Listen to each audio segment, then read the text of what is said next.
Good evening, everyone. My name is Sarah Buhrman, and I am your host today for today's author discussion panel. We are going to be talking about how to be a good beta reader and or reviewer. And joining me today is Erin Casey. Erin, if you'd like to do a little intro. Sure. My name's Erin Casey. I'm an urban fantasy, YA fantasy, and medieval fantasy writer, pretty much all the fantasy realms. I am the author of The Purple Door District, which came out last December, and the second book in the series, Wolf Pit, is coming out this December. And I am really excited to be here today. All right, and I am Sarah Buhrman again, and I'm the author of the Runespells series and a metric ton of short stories. So let's get started. Do you utilize beta readers on a regular basis, and have you done so from the beginning? Yeah, so I've had a lot of readers go through my book, whether it's been through editing, proofreading, or sensitivity reading, but I've had some beta readers as well that'll go through, check plot, check and make sure everything is accurate in the book and sounds good, basically. And they've been extremely helpful in the past. I can't emphasize enough how important having a beta reader is, because no matter how many times you look at your book, there's probably something you're always going to miss just because you're so used to staring at it. So having a team of people who can help you out is fantastic. And I know that's definitely helped me with Purple Door District, and I already have people set up to look over Wolf Pit for me. Yeah. How about you? Oh, I totally agree. I actually have a psychology minor, and one of the things that we learn in psychology is how much our brain is a dirty, dirty liar. I mean, it's just, our brain is out to get us in terms of the truth. It's like, yeah, you know what, you'll be happier with this lie, so I'm going to tell you this lie. But it's absolutely true, because, this is why we need to have somebody else edit our books. This is why we need to have somebody else beta read our books, because we have expectations of what is going to be there. And sometimes our brain just says, yeah, no, really, it's there. These are the punctuation marks you are looking for. Or, a plot hole doesn't seem like a plot hole because we know what's going on in our heads. We know how that makes sense. But the reader's sitting there going, what?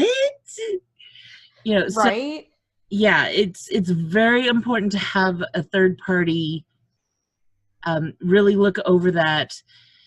And I would say that the biggest thing from the beta reader perspective is having somebody who is maybe familiar enough with story and story structure, and that really doesn't have to be that much either, to be able to describe what's going on. Like, this is what's wrong. Yes. Because, I mean, sometimes it is helpful if they can just say, this does not work. But sometimes you also need that little bit of extra where it's, this is why this isn't working. Yes, exactly. I mean, that's why it can be frustrating with beta reviewing or reviews when someone is just like, I didn't like this. Mm-hmm. Okay, that's fine if you didn't like it, but what didn't you like about it? And that's not me being snippy or cocky. That's me asking you, what do I need to fix so I know how to adjust this book? Yeah.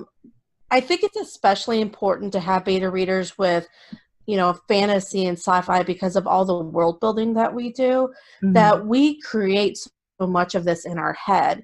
And I like to liken it to an iceberg, where what's above the water is the book, and what's below it are all the ideas and all the world building that we've done.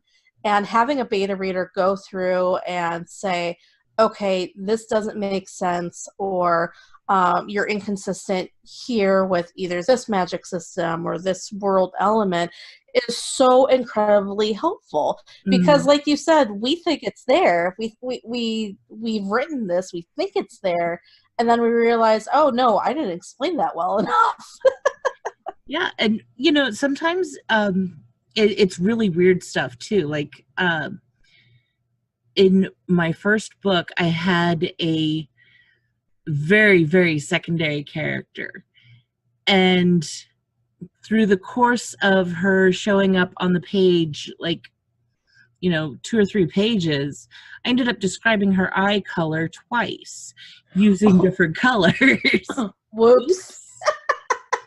Fortunately, it was caught in time, but, you know, I mean, the thing is, that's the thing, like, especially with a secondary character, you know, you visualize what they're like, and sometimes their mood or your mood or even just, you know, the color of your screensaver influences that just enough that if you're not writing it down, you can end up changing it.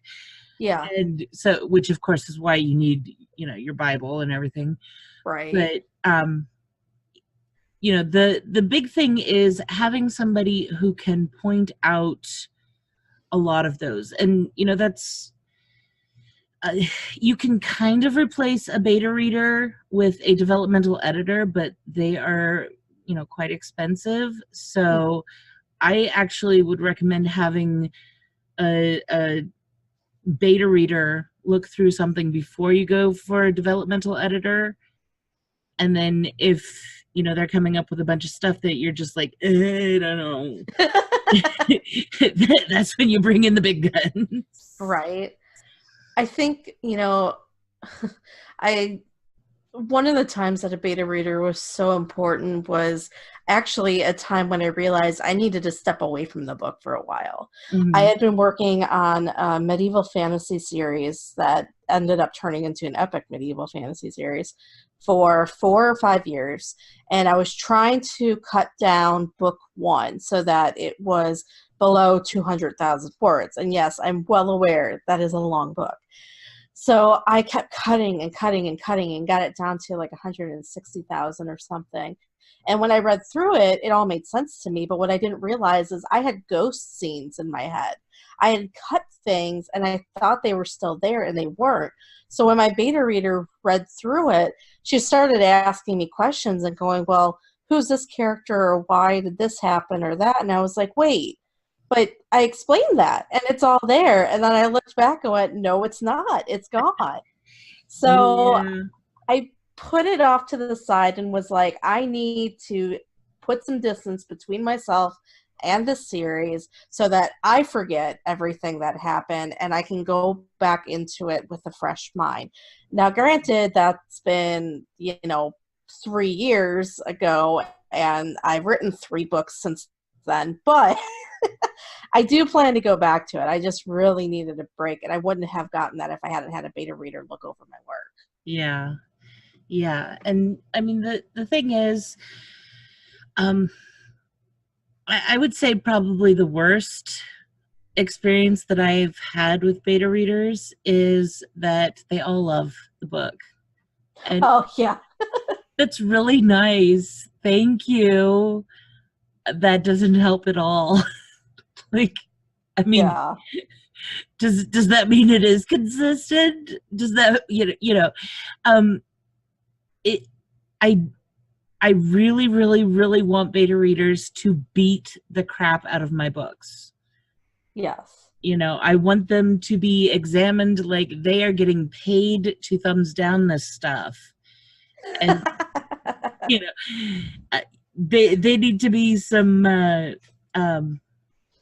oh gosh, who are they? The thumbs up, Ebert, Siskel and Ebert. Oh, Siskel and Ebert? Yeah, I need some Siskel and Ebert type of beta reading going on. Because, I mean, the thing is, it's like I go into stuff, and of course, I think that all of my writing is meh at best. And so, people are like, well, it's really great. And it's like, well, I did not need a bolster because, I've kind of swallowed the crap sandwich and decided that I'm publishing it no matter what. What I need is help making it better. Right. So yeah. I guess for you, we can kind of go back and forth into this. What are some general rules you would say should be, or suggestions you would have for someone who wants to beta read? Please be detailed. You know, if you really like a character, tell us why you like that character. We may be, you know, pulling our punches on certain descriptions because we're not sure how they're going to play out, and that turns out to be the thing that people are liking. We need to know these things. Tell us why, you know, not just that you feel a certain way about things, but tell us why you feel that way. Tell us, you know, what it is about a scene that makes it feel powerful. You know, if something's making you cry, why is it making you cry? Is it the descriptions? Is it the topic? Is it just that, you know, you had dust fly into your eyeball at that particular time? What is it? Listen to what the author is asking for in terms of method of feedback. I'm pretty flexible. I will take feedback in instant messages, and I also create a Google form with, you know, like a question and answer sheet that people can go through and answer, you know, relatively specific questions about each work that they want to beta read. So do not be afraid to fill those out. Do not be afraid to take the time. I mean, we truly do understand that this is a time consumer, and most of us would do 1,000 times more than we are capable of in order to make it worth your while, but most of us do not have the means to do that also. Right. So we are literally on our knees begging for you to take, you know, 10-15 minutes to fill out the, you know, if you have a Q&A sheet to fill it out completely. If they're asking you to, you know, some people do like a chat, a voice chat, a video chat. You know, take the time out to actually do these things. At the very least, you know, if you like the work even a little bit, you get to talk to the author about it. Come on, that's pretty cool, right? That's really cool. I would say, so I have a couple of, I guess, guidelines I generally follow, both as for both beta reader and author. So number one on the rule is respect. Author needs to show respect to the beta reader needs to show respect to the author. You have to understand that the beta reader is doing an incredible job by looking through your book, and the author needs to be understanding of their time, but at the same time, the beta reader also needs to realize that the author has put their heart and soul into this work. Please show them respect and don't be, you know, we want critique, we don't want to be torn down. There's a big difference between that. I would say as a beta reader, like you said, be detailed and don't be afraid to be honest. If you don't like a scene, tell us why.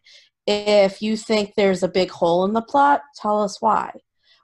You know, work with us, because if we can fix that and make it a better book, that's our ultimate goal.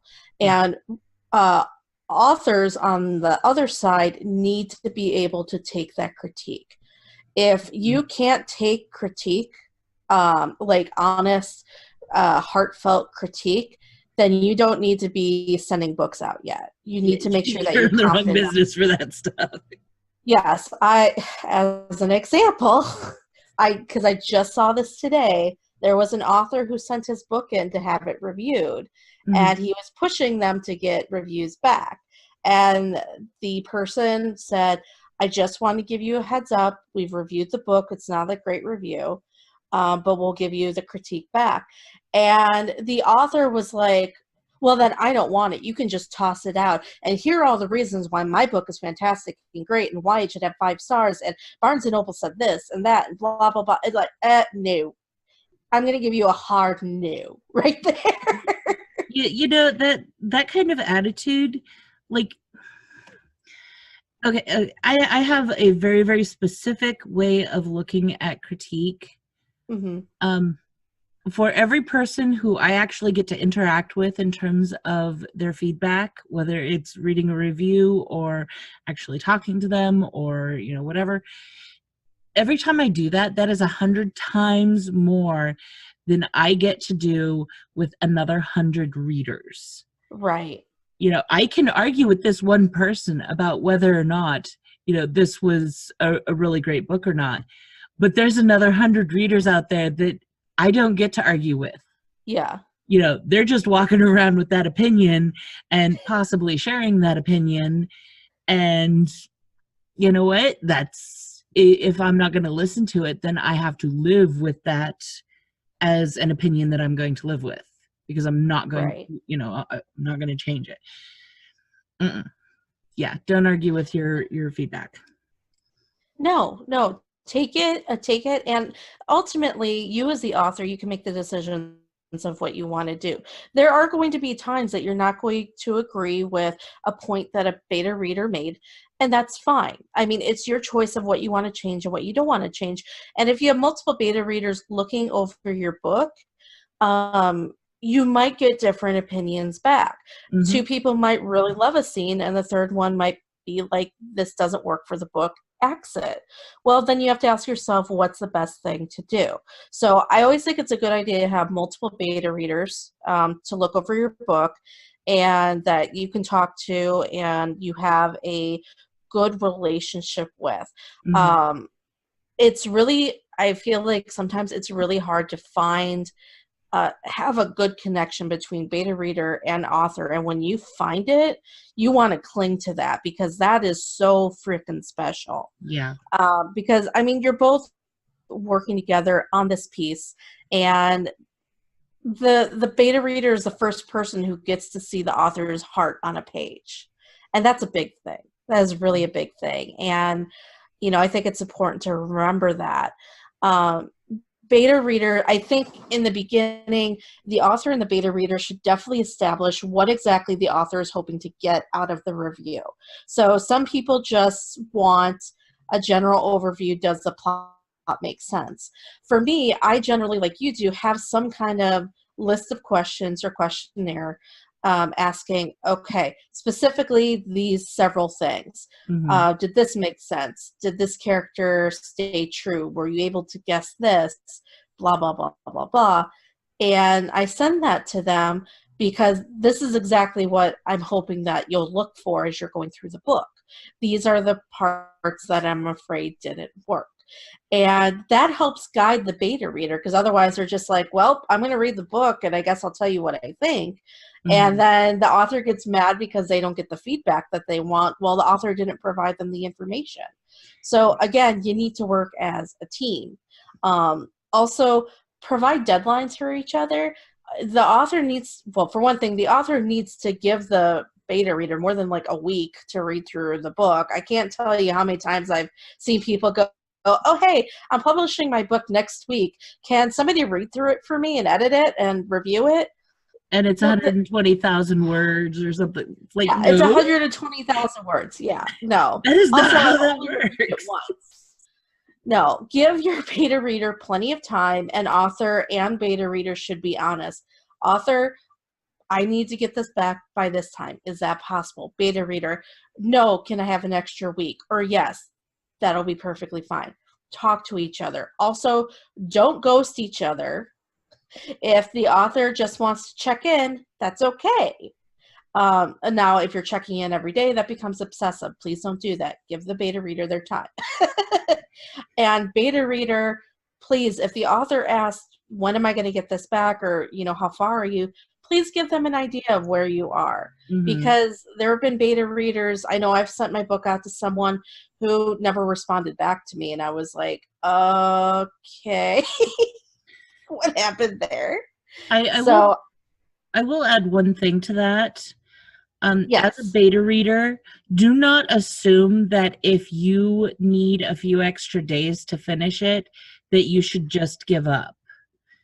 Yes. Talk to the author, because chances are that the deadline was more or less a random-ish number that they pulled, based on a series of guesses. Yes. They probably have a few days of leeway.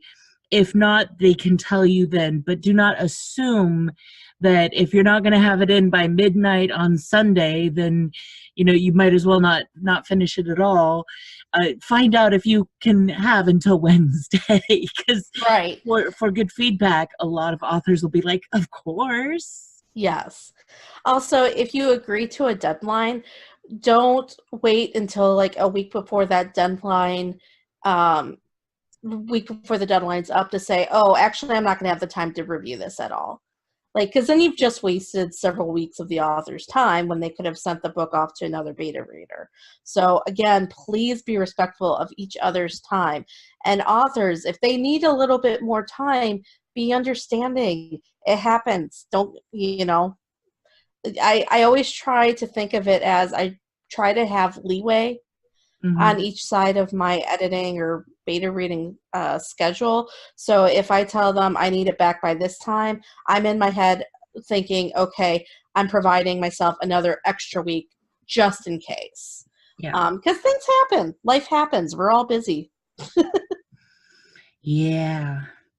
I also, authors, consider doubling your workload and being beta readers as well.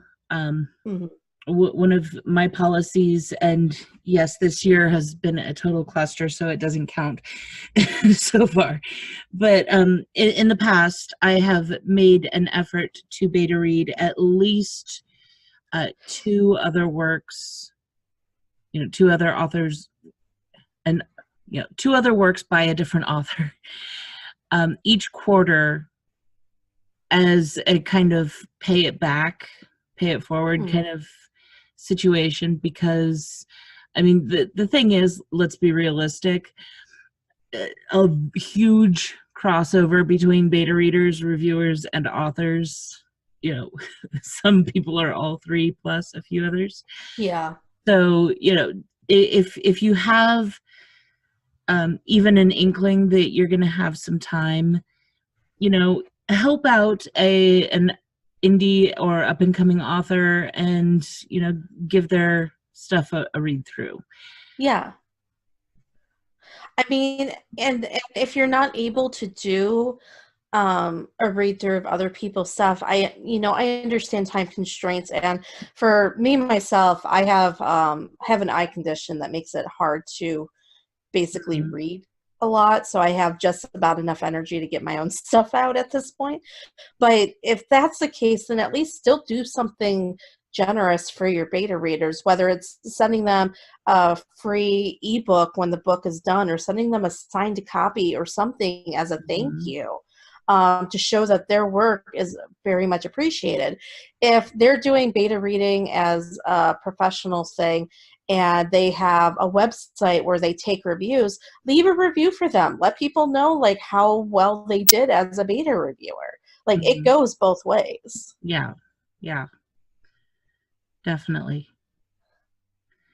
And well, going into reviews, like what are your, how do you feel about reviews? Like what kind of things do you like to see, or I am a review slut. I'll pretty much take anything. Because so beta reading, you're looking for feedback for a very specific reason. A review is about the metrics. Period. End of story. I mean, the thing is, there are people who do buy books based on their reviews, but for the most part, people buy books because they're suggested or because they saw them and they caught their eye. People do not look at the reviews, or if they do, they look at general things like, oh, an overall 4.5-star rating with 300 reviews or something like that, right? They're not going through and looking at all of the reviews going, that's generally not how people buy books. Yeah. There are always exceptions, and what is it? The 50 Shades of Grey reviews on Goodreads are hilarious. Oh, I highly recommend those. I recommend those more than the book. There's already reviews going out for her for the new book, The Mister, I think it is. Oh yeah. Oh my God, they're hilarious. But anyway, continue. But I mean, but the thing is, you get reviews on Amazon because it boosts your metrics on Amazon. Amazon does more promotional stuff for you if you have X number of reviews. That number varies and it changes constantly, but the point is, if you have lots of reviews, Amazon will actually acknowledge you as an existing thing. And other websites have pretty much the same thing, where the number of reviews that you have, it doesn't even really matter what you have for the reviews in terms of a lot of places. You also have certain promotional things that require, at least 20 reviews of at least a 4-star rating or higher, or else they won't promote your book. And that's a lot of advertising kind of things. So I mean, there are a lot of reasons that people need reviews, and I do not care what your review is. I don't care what star it is. Put a review up. I have had the weirdest reviews, and I'm like, okay, because we're going back to that rule. Do not respond to the feedback. Do not respond to the feedback. No. I had somebody who, so I write urban fantasy. This is a fantasy situation, a paranormal situation that takes place in a city, right? Yeah. And their review was, well, you're talking about these Norse gods, and then you're talking about policemen. I just have no idea what's going on. And I'm like, oh my. Okay. At that point, that is not my problem. That might be right? a reason I did not take it all down. I might have missed the point of the book. But I mean, that's the thing. You're always going to get the weird reviews, the ones where you're sitting there going, did they even read the book? I'm pretty sure they're actually talking about a toaster, not my book. You also get the trolley reviews, the people who are just, they just leave poor reviews just to be a jerk. Yeah. So, I mean, it's like, whatever. I have reasonable, decent numbers. I'd like better numbers. Leave a review. Right.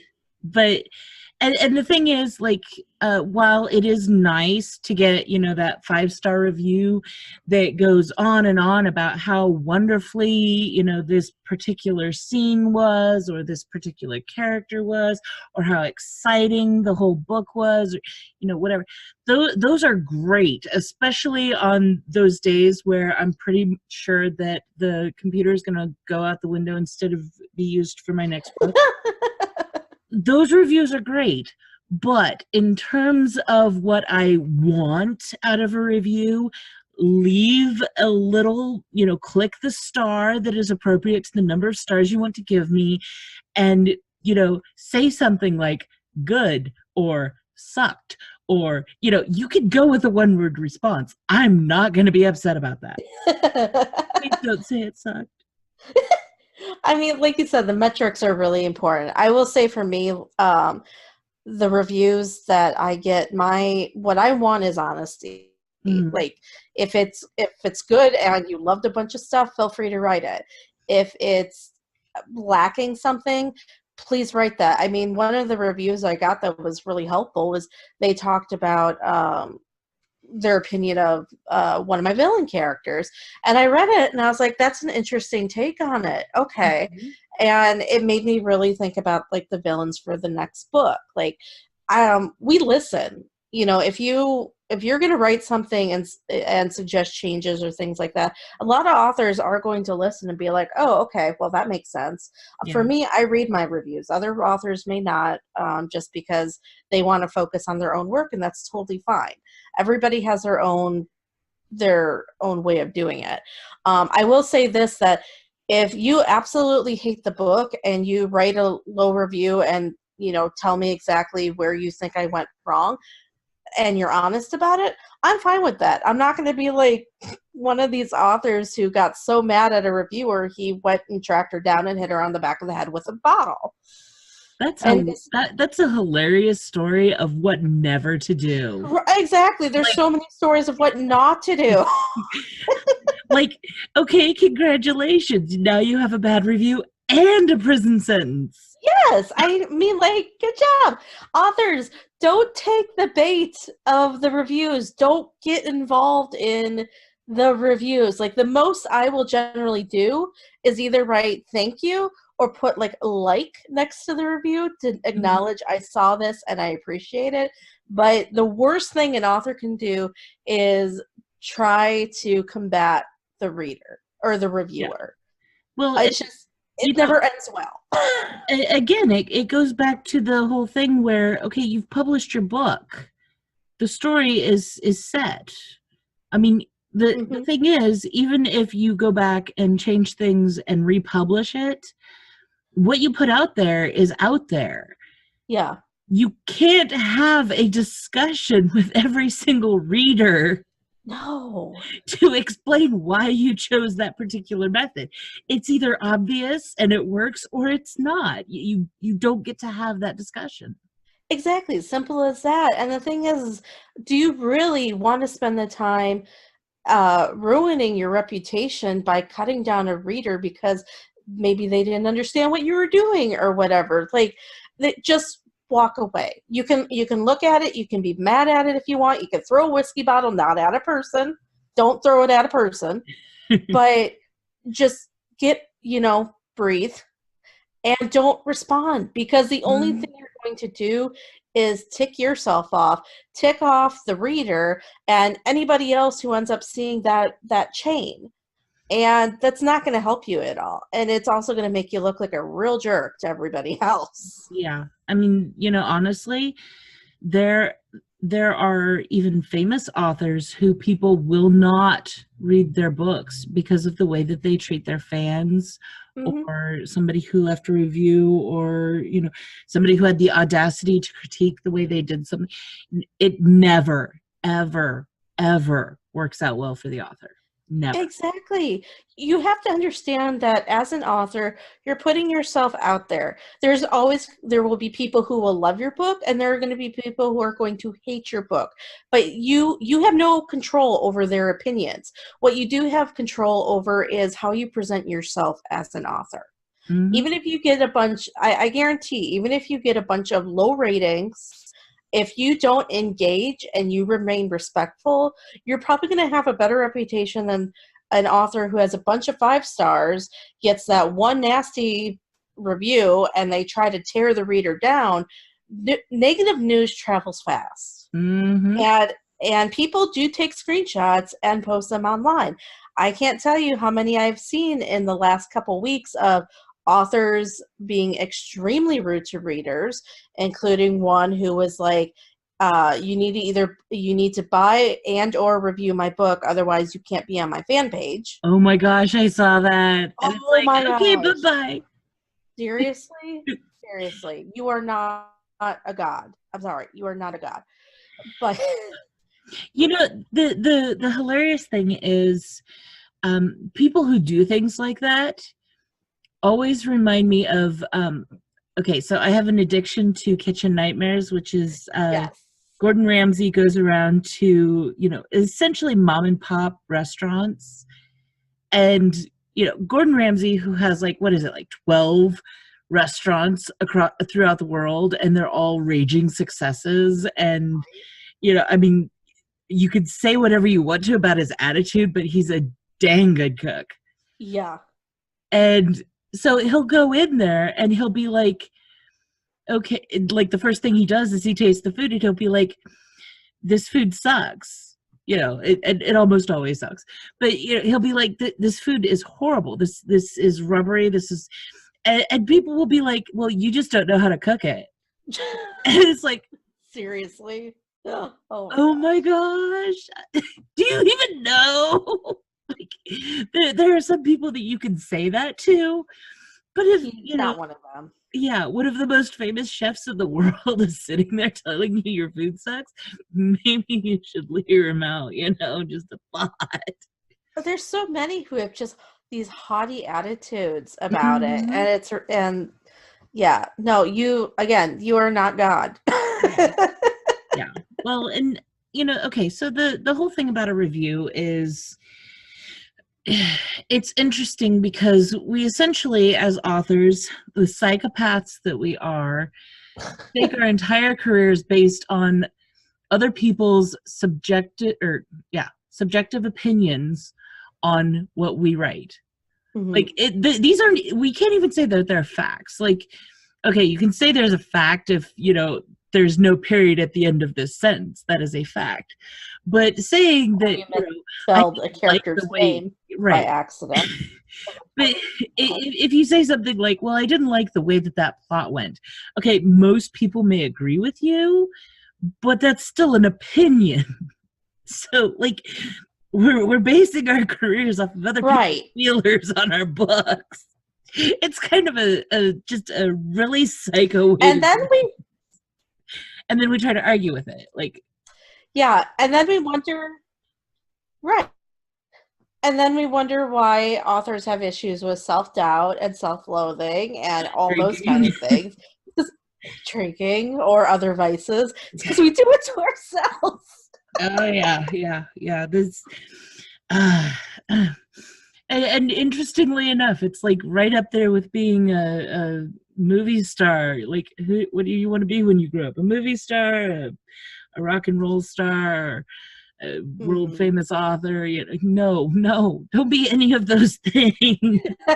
Because you will thrive on people's opinions, because it's what happens. You have suicide, you have drugs, and you have alcoholic depression. Yeah. So yeah, the mental health stuff is no joke when you're an author. Like, just because this is a topic that goes around a lot. You know, a lot of people are going to tend to base their worth on the reviews that they read. And you have to remember, again, like you said, they are opinions. And ultimately, you need to do what's best for your mental health. So if you realize that reading these reviews is really upsetting you and making you question who you are and making you extremely depressed, please step away from the reviews for a while and take care of yourself until you're ready to look at that again. Because it's really important that you take into consideration your emotions, how you're feeling, because one, you might do something drastic like respond when you shouldn't respond, or you might delete your whole book, or there are other things that can happen if you don't take care of yourself. So please take care of yourself, step away from the reviews, and breathe. It's okay to do self-care. Yeah, definitely. And don't forget that most of us do in fact hyperventilate just because we see that we have a new review. We don't even see what the review is, and we're already spazzing. It's completely.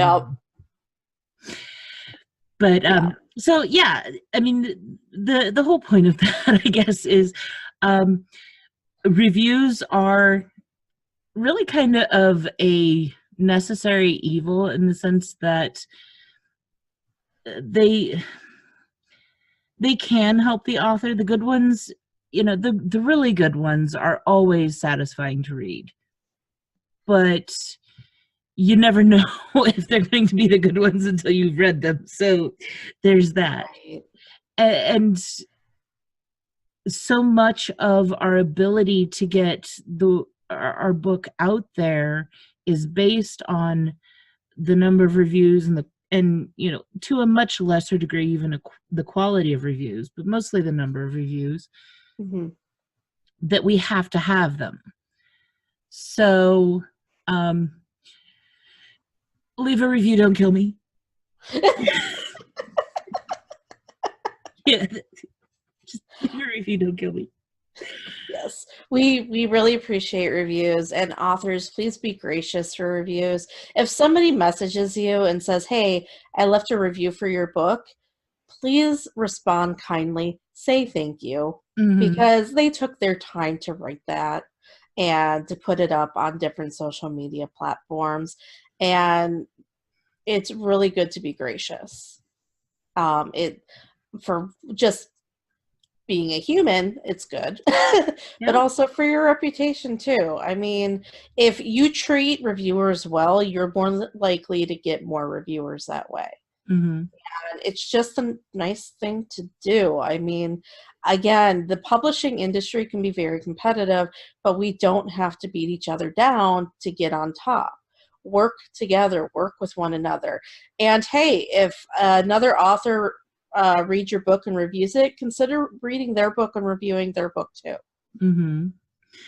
And a little tip for authors: do not connect your Amazon to your Facebook. Anybody who has ever friended or followed anybody close to your proximity who leaves a review for your book on Amazon, if your Amazon is linked to your Facebook, they will find out and they will take that review off.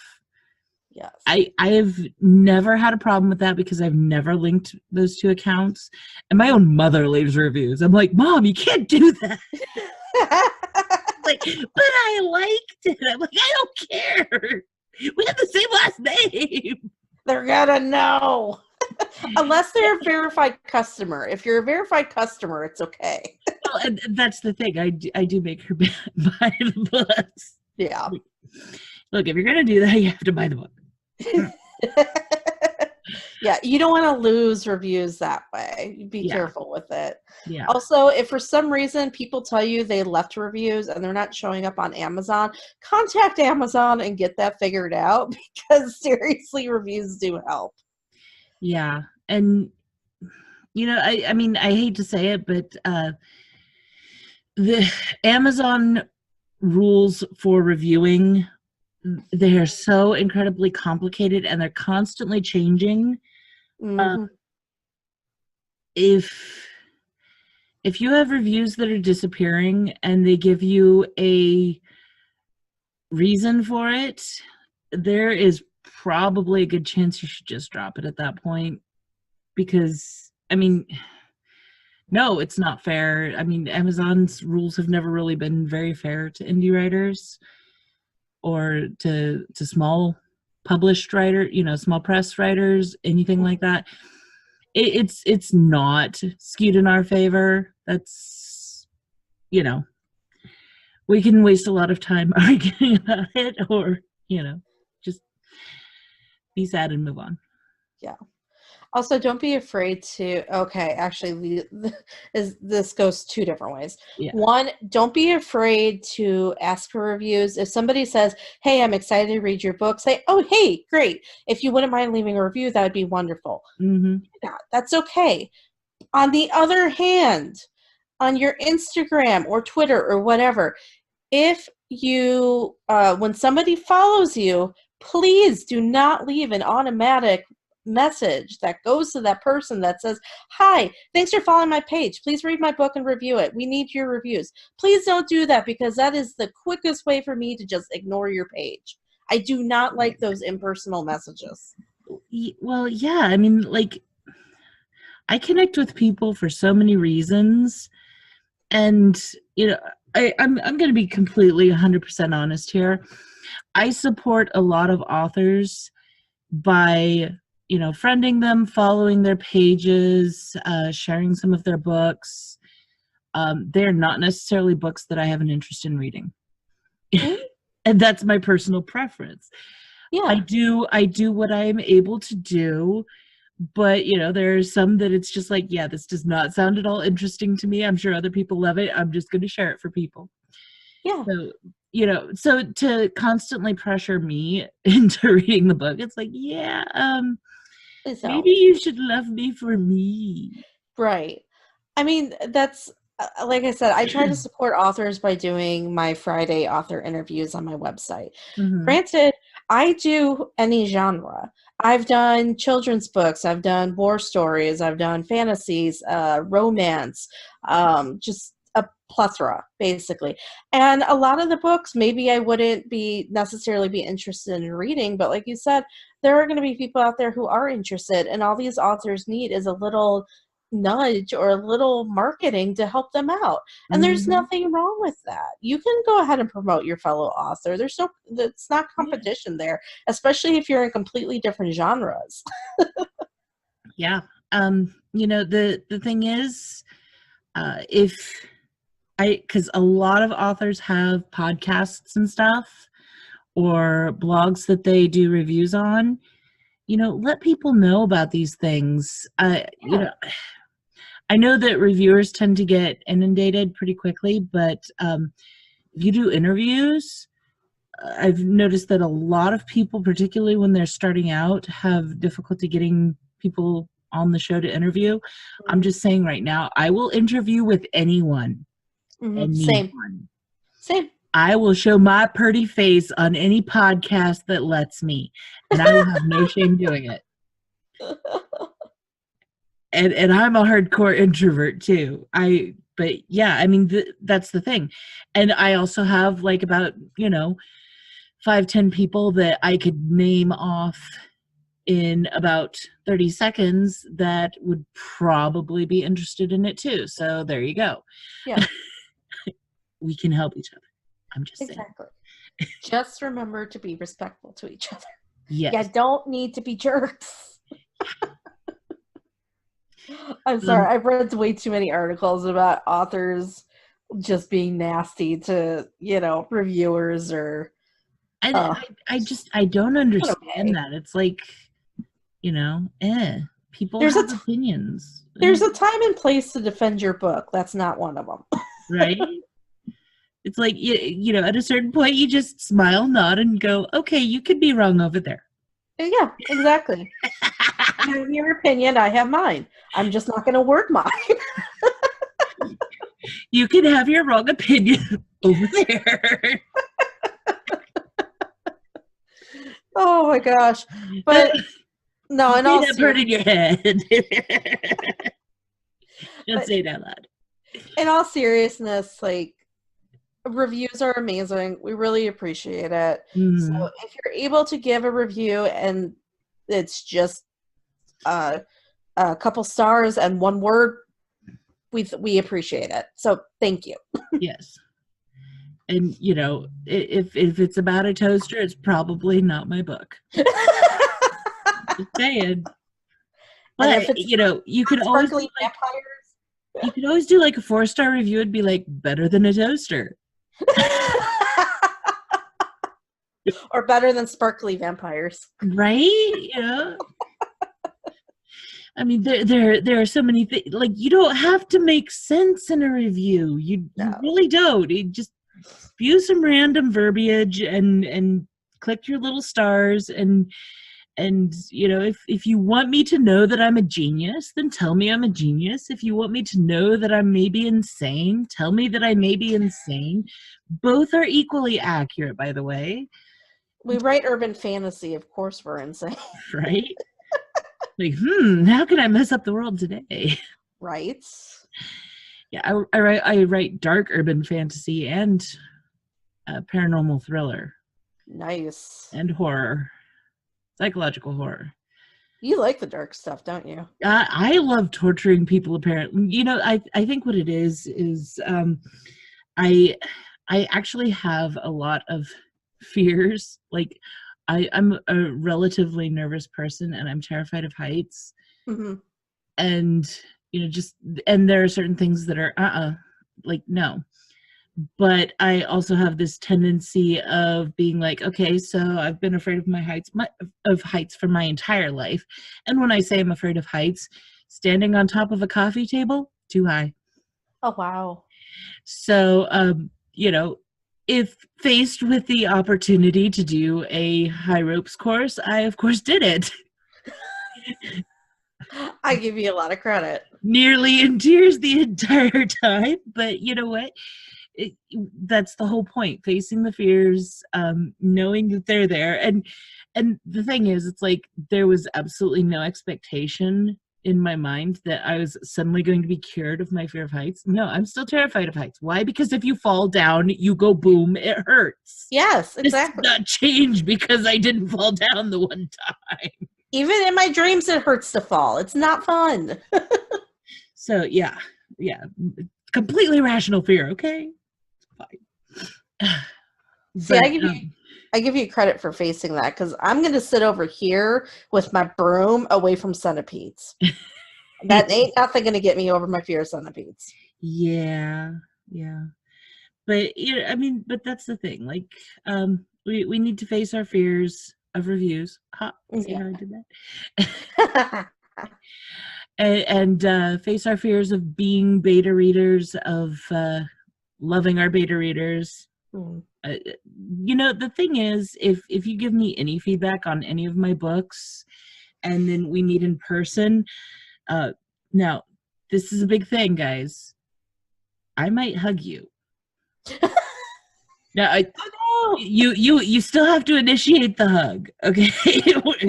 Not going that far. But you won't get the no touchy response. A lot of us are cuddly bears, so that enjoy hugs. So I'm actually fairly certain that I am a alien sponge creature, and if you touch me too much, then all of my water will ooze out and then I'll die. So is that one of your other fears? No. I hydrate. This is a good thing. This is why we always have water next to us at the table, so we don't get all the liquid squeezed out of us. Yep. Oh my gosh. So yeah, I would have to say that I think we've covered this pretty well. I hope that we have convinced even one person that they should give beta reading a try, or leave a review of that last great book that they read. Seriously, it is never too late to leave a review. Yes. Never. It will be accepted with gratitude no matter what. And if it's not, then, the author's just a jerk, and move on. And authors, don't respond. Don't be a jerk. Don't be a jerk. Be gracious. Be nice. Don't be that person. Yeah, don't be that guy. Don't be that person that we're going to be talking about in Panelists and saying, this is what you should not do. Mm-hmm. Yeah, don't be the guy with the wine bottle. Mm-mm. No, don't be the guy. Don't be that guy. So, all right. Well, shall we do our goodbyes? Sounds good. Again, I'm Erin Casey. You'll be able to find my booth under both urban fantasy and fantasy during OWSCycon. Otherwise, you can find me at erincasey.org, where you can purchase a signed copy of my book and also read all the author spotlights that I do and blog posts. And I am Sarah Buhrman.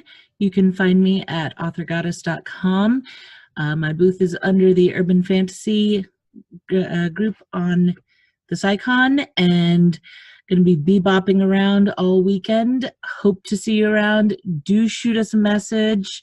I at least will be at least responding most of the time this weekend. So always love to hear from somebody who is interested in my work, or interested in stuff that I've done, or anything, or just likes my hair. I'm also planning on doing probably a Q&A session either on Twitter or Facebook over the weekend. There will be a period that I'm going to probably be absent because I'm doing in-person book signing, but I do plan to be around most of the weekend. So feel free to stop by, say hi. Yep. All right. Well, thank you, Erin, for joining me, and thank you, everybody else, for checking out this panel. I hope you've enjoyed it. Bye. Bye.